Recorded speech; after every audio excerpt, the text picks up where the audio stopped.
Hello friends, welcome to Homemade Samayal. Wish you all a very happy Diwali. அனைவருக்கும் தீபாவளி நல்வாழ்த்துக்கள். இன்னைக்கு homemade சமையலில் முந்திரி குத்து செய்ய போகிறேன். இது எங்கள் வீட்டில் தீபாவளிக்கு எல்லா வருஷமும் இந்த ஸ்நாக்ஸை செய்துவாங்க. இது முறுக்கோட இந்த முந்திரி குத்தையும் வச்சு சாப்பிட்டா ரொம்ப நல்லாயிருக்கும், டேஸ்ட்டாக இருக்கும். அப்புறம் இது ரொம்ப ஹெல்த்தியான ஸ்நாக்ஸும் கூட. ஏன்னா இதில் பாசிப்பருப்பு, கருப்பட்டி எல்லாம் சேர்ந்துருக்கனால ரொம்ப உடம்புக்கு நல்லது. இதை எப்படி செய்யலான்னு இப்போ பார்ப்போம். வாங்க ஹோம்மேட் சமையல் கிச்சனுக்கு. முதல்ல ஒரு 1/4 கிலோ பாசிப்பருப்பை எடுத்துடலாம். எடுத்துட்டு அதை நல்ல செவக்க வறுத்து எடுக்கணும். ஸோ நல்ல செவக்க வறுத்தா தான் நல்ல அந்த முந்திரி குத்து டேஸ்ட்டாக இருக்கும். இந்த மாதிரி அளவுக்கு செவக்க வறுத்த பிறகு அதை ஆறின பிறகு மிக்சியில் பொடிச்சு எடுத்துடணும். ரொம்ப கொரன்னு இருக்கக்கூடாது, ரொம்ப சாஃப்டாகவும் இருக்கக்கூடாது, ரெண்டுக்கும் தரமாக இருக்கணும். அப்புறம் அதே சட்டியில் 1 டேபிள் ஸ்பூன் எள்ளு எடுத்துடணும். எடுத்துட்டு அது நல்லா பொரிஞ்சு வரணும். அப்போ தான் நல்லாயிருக்கும், இல்லைன்னா கசந்துரும். நல்லா பொரிஞ்சு வந்த பிறகு அதையும் அந்த பாசிப்பருப்பு திரிச்சு வச்சுருக்கோம்ல அதோட சேர்த்துடலாம். ஸோ இப்போ அதே சட்டியில் 1 கப்பு தேங்காய், துருவின தேங்காய் எடுத்து வச்சுருக்கேன், அதை அதில் சேர்த்துடலாம். சேர்த்துட்டு நல்ல செவக்க அதையும் நல்லா வறுத்துடலாம். ஸோ இப்போ இந்த மாதிரி பதம் வறுத்த பிறகு அதையும் நம்ம அதோட சேர்த்துடலாம்.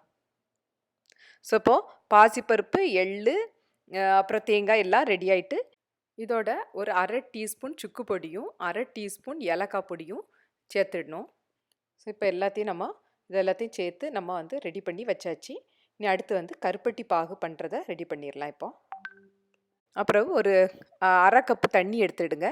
எடுத்துட்டு ஒரு 175 கிராம் கருப்பட்டி எடுத்து வச்சுருக்கேன். ஸோ அதையும் அதில் போட்டு நல்லா கொஞ்சம் அதை கருப்பட்டி எல்லாம் நல்லா மெல்ட் ஆகி வரட்டும். கருப்பட்டி நல்லா மெல்ட் ஆகி வந்த பிறகு இன்னொரு பாத்திரத்தில் ஃபில்ட்ரு பண்ணி விட்டுறணும். எதுக்கு ஃபில்ட்ரு பண்ணுறோம்னா அந்த கருப்பட்டியில் கல் மண்ணெல்லாம் இருந்தால் அது ரிமூவ் பண்ணிடும், அதுக்கு தான் ஃபில்ட்ரு பண்ணுறோம். அதுக்கப்புறம் நல்லா கொதிக்க விடணும். இந்த பாகு, கருப்பட்டி பாகு கரெக்டான பதத்தில் எடுக்கணும். அப்போ தான் முந்திரி குத்து நல்ல டேஸ்ட்டாக இருக்கும், கரெக்டாகவும் வரும். ஸோ இப்போ இந்த மாதிரி ஒரு நல்ல கொதி வந்த பிறகு இந்த மாதிரி தண்ணியில் நீங்கள் ஒரு ட்ராப் விட்டுட்டு இந்த மாதிரி விரலால் நல்லா சேர்த்து விடும்போது ஜெல்லு மாதிரி வரணும். அப்படின்னா அது கரெக்டாக வந்துட்டுன்னு அர்த்தம், கல் மாதிரி வரக்கூடாது. ஸோ அதனால் இந்த கருப்பட்டி பாகு கரெக்டான பதத்தில் இந்த மாதிரி செய்துட்டு நம்ம ஆஃப் பண்ணிவிட்டு கொஞ்சம் ஆறின பிறகு தான் நம்ம இதோட சேர்க்கணும். நம்ம இந்த பாசி பருப்பெல்லாம் எடுத்து வச்சுருக்கோம்ல அதோட. ஸோ இப்போ ஆறியாச்சு. கொஞ்சம் வார்மாக இருக்கும்போது அதில் விட்டுட்டு நல்லா ஒரு கரண்டி வச்சு நல்லா மிக்ஸ் பண்ணி விட்ருங்க. ஸோ இந்த கருப்பட்டி சேர்றனால ரொம்ப டேஸ்ட்டாக இருக்கும் இந்த ஸ்நாக்ஸு. முறுக்கு சாப்பிடும்போது முந்திரி குத்தையும் நீங்கள் சேர்த்து வச்சு சாப்பிட்டிங்கன்னா ரொம்ப டேஸ்ட்டாக இருக்கும். நீங்கள் வீட்டில் சாப்பிட்டு பாருங்கள். அப்புறம் இந்த மாதிரி மிக்ஸ் பண்ண பிறகு உருண்டையாக நம்ம உருட்டி வச்சிடணும். பாருங்கள் நான் எப்படி உருட்டுறேன்னு பாருங்கள். ஸோ இந்த மாதிரி சின்ன சின்ன உருண்டையாக உருட்டி ஒரு பிளேட்டில் இந்த மாதிரி உருட்டி வச்சிடணும். அப்புறம் ஒரு கப்பு, ஒரு சின்ன கப்புக்கு அரிசி மாவு எடுத்து வச்சிடணும். அந்த மாவில் கொஞ்சம் தண்ணி விட்டு நம்ம அந்த தோசை மாவு பதத்துக்கு நம்ம கலக்கி எடுக்கணும். ஸோ இப்படி கலக்கி எடுத்த பிறகு ஒரு சட்டியில் எண்ணெயை சூடு பண்ணிவிட்டு இந்த ஒவ்வொரு உருண்டையையும் அதில் முக்கி அதில் எண்ணெயில் போட்டு சுட்டு எடுக்கணும். ஸோ பாருங்கள் நான் எப்படி முக்கி அதில் போடுறேன் பாருங்கள். ஸோ இந்த மாதிரி ஒவ்வொரு பாலையும் நம்ம அந்த மாவில் முக்கி அதில் போட்டு எடுக்கணும்.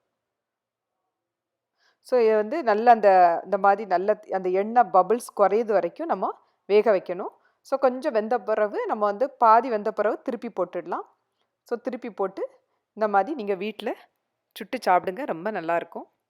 இது தீபாவளிக்கு இது நாகர்கோயிலில் பாரம்பரியமாக இந்த ஸ்நாக்ஸை செய்வாங்க.